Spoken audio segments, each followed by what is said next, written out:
Hi. ரொம்ப after long சீல நாளாச்சு பார்த்து. ஓகே, டைம் வேஸ்ட் பண்ணாமல் டேரக்ட் டாபிக் போட்டுடுவோம்.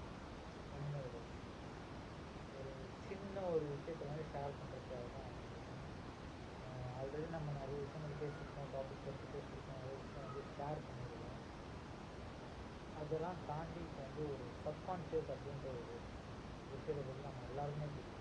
நம்ம எதை வந்து பிலீவ் பண்ணுறது உண்மையோ பொய்யோ, அது வந்து தப்போ சரியோ, எப்படி இருந்தாலும் நம்ம சப்கான்ஷியஸ்ன்ற விஷயம் வந்து நம்ம வச்சு உள்ளே இறங்கி அதை வந்து நடத்துறதுக்கான அந்த செயலை வந்து கண்டுபிடிக்கிறதுக்கு ரொம்பவே எஃபர்ட் நம்ம போடுறதை விட நம்ம நினைக்கிறோம்ல அந்த மைண்ட் செட், அது வந்து ரொம்ப நம்ம எந்தளவுக்கு வந்து நம்ம மைண்ட் செட் வந்து தெளிவாக கிளியராக வச்சுருக்கோமோ, அதை ஃபோக்கஸை நம்ம எந்தளவு வந்து நம்புகிறோமோ, கான்சன்ட்ரேட் பண்ணுறோமோ, அது மட்டும்தான் நடக்கும்.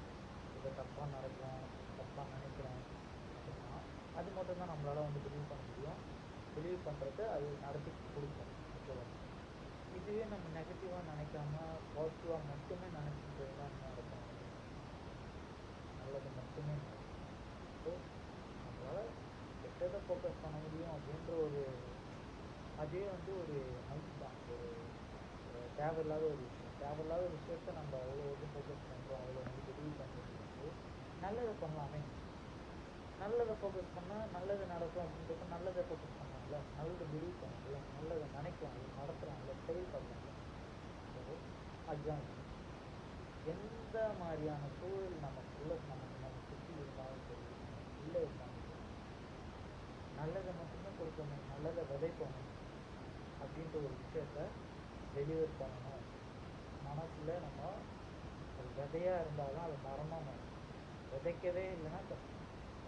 ஸோ நம்ம எல்லாருமே சேர்ந்து அதை பிலீவ் பண்ணுவோம், சேர்ந்து நடத்துவோம்.